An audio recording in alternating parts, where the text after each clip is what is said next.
I'm Caroline Jimenez. I'm 32 years old. I grew up in a small town in a beach town in Norwalk, Connecticut.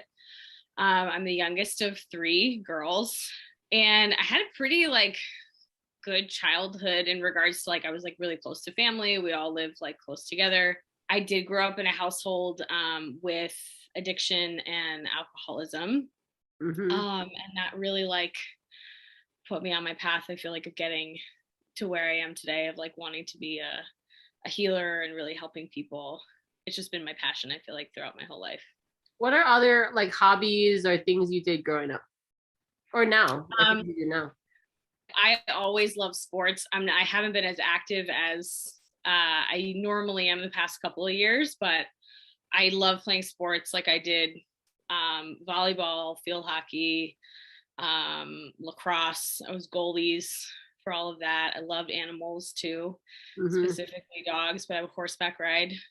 Also, that was something that my grandmother and I would do together. And I'm also Costa Rican. My dad came here when he was 11 years old. And I've always just been fascinated with that part of my culture. And so I taught myself Spanish when I was a teenager, because I was just so obsessed with just that side of my family, and learning about where I come from. And I was just kind of a social butterfly. I just loved being around people. I loved really getting to know them and deep diving with them and connecting with people, just. So you're basically life coaching since you were younger. Yeah, 100%. You were, you just weren't getting paid, but you were being a life coach when you were younger. Totally. My sisters would get so pissed because anytime the phone would ring, it'd be is Caroline there?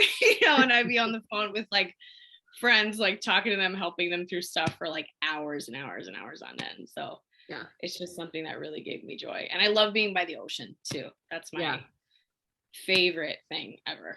So take me back to the time that you first heard about Reiki and what your first experience receiving Reiki was like. So I was going through a really rough time in my life a few years ago. My dad had just passed away from liver cancer. And I had just broken up with a long-term boyfriend, and I was having a lot of physical ailments, and I was recouping from a lot of trauma within my body. I had my hormones were really messed up. I was getting sick all the time. And the first time I would go to this metaphysical shop close to me. Yeah. And kind of the only one in the area. Yeah, I bet. Yeah, there's really isn't a ton of stuff over here. And so and I just walked in, and I think I was just so vulnerable. And I met this woman, and she was just you know what, let's just do some Reiki. And I think I did a 30-minute session. And I mean, she didn't touch me at all, just, feeling that love and allowing me to release and just creating a safe space for just how I was feeling, and just to acknowledge what I was going through. And I felt, it kind of just felt like a warm hug that I really needed. Yeah. That I didn't know I needed. So that was my first experience. I just remember her putting her hands over my sacral, which is just my lower belly area. And I just really had a really big emotional release that I couldn't fully logically understand, but I know what I felt. Right. And I felt so much relief. Yeah. It was really beautiful. Yeah. It was really beautiful. And then what happened after that on your road to healing? Oh man. I mean, I was still kind of in the thick of it. I feel at that point in my life, so many things were changing. But I knew it's I kept kind of attracting things to me that it was I went on this 6-month long chakra journey. Like I would find like certain books or like I was really into like Gabby Bernstein for a while, and then I found like the holistic psychologist, and I went to something called Al-Anon, which is for like friends and family of alcoholics and addicts, and I found a sponsor and started just like working on myself, because I just started to realize that like I was the only common denominator like in my life, and so I wasn't necessarily responsible for what happened to me up until the point of like when I was 18, but it was my responsibility to then heal it. And I still just like, I always had just like that urge of like wanting to help people and wanting to, just help people like free themselves and just like live their lives like to the fullest, just like not necessarily like free of whatever's like happened to them, but just like in a way that it doesn't define them anymore, if that makes sense. And then so like I went on this like 6-month long chakra journey, like just to learn more about like energy centers like within the body, because I had been having so many like health issues, particularly like in my lungs, which now like I can understand is like grief, and it was heart chakra, and like from my father passing away, like my uncle passed away like a week to the day before he did, and I was like grieving so many other things in my life. I just started to realize like, okay, like my emotions are like, they manifest in the body, like this makes a lot of sense. And so I wanted to deep dive more into that. And then I just started meeting all these cool people from Hawaii, which was great. And I love the culture, and I have so much respect for it and for the people, and just like the beliefs, they're just so like spot on with like what I believe, and I just think like how things just really are and work in the world. And then I found you. So where did you hear first about me? What who was talking about it? So I first heard about you from a tarot card reader who's on Oahu. Her name is Missy Oka. And she has like a pretty big following on Instagram. Very big following, yeah, very big following, yes. And she said, this is the only person that I'll get Reiki from. Like she said in like a couple of lives, she was like, I have to call Britt, like randomly. She'd be like, I have to call Britt because I need her to like clear my energy. I need her to like put like protection and all this kind of stuff. And like, obviously she's very much in the public eye and all these kinds of things. And it was just sort of like a soul recognition. Like when I heard your name, like I was just like, I need to find this person. I don't know how or why, but it was just like a light bulb. And because she would just do Instagram lives like every day or every couple of days and stuff like that. And I couldn't find you for the longest time.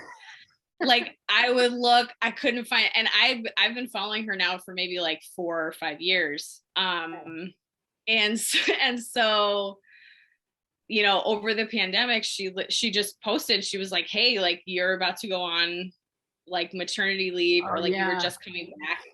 But she was like, if you want to get into like, to have a session with you, you have to do it now. And I was just like, I couldn't believe it. Like I saw like, yes, like, and I just immediately, I was just like, I think I DM'd you like right away, and we figured it out.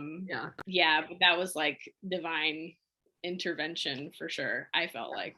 So what made you want to learn, really dive in? We know that you've been a life coach all your life. But what made you've been holding space for people, for adults, for kids, like their whole life. But what made you really go, okay, I know what that felt like, and now I want to, go learn more about this and do it for others? It's funny because I feel like I had been asking for like, like, what do I want to offer people? And I wanted to to offer people something that would, really change them and like change them, quickly and effectively. After experiencing Reiki with this woman and then with you, I mean, and you were in California and I was all the way in Connecticut. And like, I still remember you like, like being able to feel like where you were like working on like in my body. And I was just like, this is it. Like, I feel like I was just asking for it. I was just like, just show me like what is it that I need to do to be able to like help people in the best way possible, the most effective way possible. Yeah. And then I had this session with you and you were just like, yeah, like now I'm offering Reiki stuff. And I was just like, this is, and you've had some crazy mana sessions too. You've had some visions and stuff like that. I remember in a couple of the mana sessions, I think, as well, to guide you to realizing, I need to do this work. Like I really need to do this work. Yeah. And prior to all of this, what has your background been in? And I think your background is going to help you, or is already helping you in the work that you do. Yeah. I have done, I've been a nanny for a really long time. I would say like a little over a decade. I love kids. I love them. They just like, they light up my life. They just bring me so much joy. They're like just so pure. And I think like working with families, and being in people's homes, it's like, it's such a unique position to be in, because you see things from like a third party perspective. Yeah. Yeah. And and so like being able to, like to teach like parents like how to like better like support their children by like supporting themselves, or like, if kids are, if they just like operate differently. Like I think too, like I had a lot of like learning disabilities like when I was growing up, and so I was always very aware that like it's not one size fits all, especially when it comes to children and just people in general. It's like we all need like a unique approach, and needs to be sort of like specialized in that way. And so I feel like being able to bring Reiki into the home and into families, especially like for children and parents, I mean, the healing is just like, I don't even have the words to describe you it. You really want to help families and kids, and even like parents better understand their kids, Totally connect more. Yeah, absolutely. Because I think for me, like, even being a healer, being a life coach, being a Reiki practitioner, it's like, our healing is never done. We're just like peeling back like more layers, and really seeing from my own journey, and then also supporting so many other people in theirs. It's like everything really does start at the home. Like that is your foundation. And so if you can have a really rock solid foundation, and build really strong relationships with your parents and parents with children, with their kids, and being able to like relate better and learn together and like how to support each other. I just feel like the world as a whole would be such a better place, and people would, just have more love and more compassion and more understanding towards one another. And I feel like that's really important. And I think like that's what our generation is doing, or at least our heal team is doing, is like, for something to shift, it has to be modeled differently. Yeah. And I think people who are unaware and are not going to question if this is the best for my kids are going to model whatever their parents showed them or didn't show them, because they lacked it or they had too much of it, and so they're going to just take that and go, well, this is how I'm going to parent because this is how I was parented. And maybe they didn't like how they were parented, but they don't have the awareness to go, how can I do this different? And so now we're going to pass on some more frustration, stress, trauma, and all of that. But you said something important. You said that every kid needs its own approach. It's not one size fits all. And I think adults forget that because it's so much easier to put a blanket statement, or it's easier for the public school system if they all just behave like this, because then they're not a problem child. Right. It's easier for the parent if my kids just behaved all the time and didn't give me problems because I'm stressed and tired from work and society and all the other expectations. But then when I'm sitting with adults in my office as a life coach, each one of them needs their own approach to healing. Yeah. I can't do a blanket thing for everyone I work with. So if we remember that as adults, we all want our own individual approach. You don't treat Sally like you treat John, in the sense that you don't approach them the same way, because it's not going to work.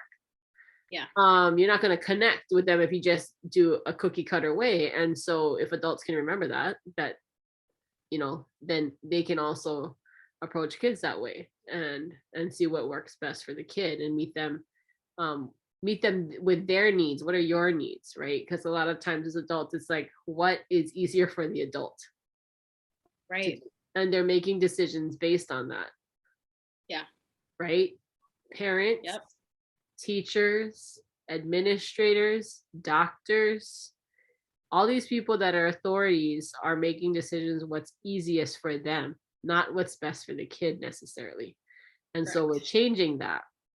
Yep. We're changing that and giving parents the tools and ways to connect with their child, and kind of block out the noise from society or judgment from maybe friends or family, and be like, what's best for your child? That's where you make the decision from that place. And that's how we're going to change a whole generation of the way, they connect. Not just, I don't even want to say parents, but just the way they connect and see children is going to look so different.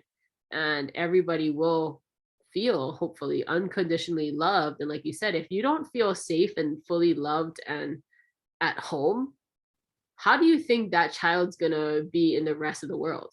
If they don't feel that at home, they're going to seek that in other places, and it's not going to look healthy, Right. So if we start to nurture that at home base, how they are will model that love, and that's how you spread more love in the rest of the world. It's because now that child is modeling that unconditional love and safety and positive expression to feel the emotions coming up. That's how they'll model it everywhere else they go, and they'll support their friends, they'll listen, they'll be of love, and that's how we change a whole generation, really. From whatever the chaos is now to what the future is going to look like. I do see a brighter future for the next generation. And I mean, we got our work cut out for us, but I think it's very, very possible, very doable. And I think, that's what lights you up, is that you do want to work. I mean, you already do work with families and children.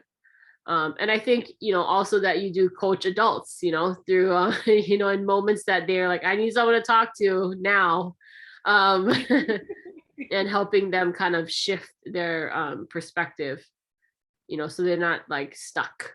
That's another, helping them to get unstuck. Yeah. And reframing the story for sure. Yeah. Mm-hmm. Do you have any tips for people who just kind of feel like life is a bit chaotic right now? Like, what has helped you? If you want to, you can show your crystal that's helped you just now get through this conversation. She has her lapis lazuli crystal she got from me. It's her tower. It's beautiful, really. The blue in it is gorgeous. But what have, a couple of things that you have done in this last kind of crazy 2 years that has helped you stay grounded and kind of like protect your energy from like just the outside noise and stress of society? Yeah. I mean, definitely, obviously, crystals for sure. And another just like big thing for me, and has been for the past 5 or 6 years, are essential oils. Smell is connected to a very big memory trigger of our brain. And it can really help our bodies physically it can help our nervous systems. You can literally like train yourself to just, when you smell a smell, you can just you can Mm-hmm. just feel relaxed, because it reminds you. It's like when we go to the beach, we smell the salt water, it's like warmth, and we smell the sand and all this kind of stuff, and we can just relax, right? So Yeah. I feel like essential oils are, you can kind of train your brain in that way. Yeah. And I mean, the health benefits are just incredible. You can find a lot. They're doing more studies on them now, which is great. Yeah. Not that we need them to like prove that, I don't think anyway. Right. Um, but yeah, but the scientific backup is nice, I think. Um, and something else that I do, it's just doing something fun for yourself. I mean, like whether it's, dancing, like, just playing your favorite song, laughing. I think like, making sure that like laughter is a part of your day, or Yeah. like, have you like hugged someone today? Or if like you can't, like, have you, uh, you know, just do something that changes your physiology, like you often say, and like put yourself in a different state. It's like move a muscle, change a thought. So it's like if you're feeling stuck in a repetitive pattern, it's doing something different. It's like if you're feeling melancholy, and it's not about bypassing. I think that that's really important, not to do that, and like to, know that like you're safe in your emotions, and to hold space, to just feel whatever it is that you're feeling. But also too, like, you know have some joy in your life. Make some, watch a funny movie, or like go do something silly. Like, life is just too short to Yeah. just not have a little bit of fun, even if it's for like 2 minutes, like watching like a puppy video. Like, I don't have a dog, but like I love dogs, so like I like watching, It helps to dog change stuff. your state. And that's Yes. one thing I think people forget is like, if they feel depressed, they can get up, move their body, change their focus, change their state, and start your day from a more positive state, positive mindset. Body is in movement, Yeah. and it'll uplift them. Yeah. So good tips. Yeah. Thank you. Yeah, of Yeah. course. And if anyone Thank wants to you. book you, they can fill out that contact form and you'll get back to them. You're currently in Connecticut, but by April you'll be in Alameda, California. But you do your work virtually and in person. So yeah, they can just reach out to you. So thank you Yeah. so much, Caroline.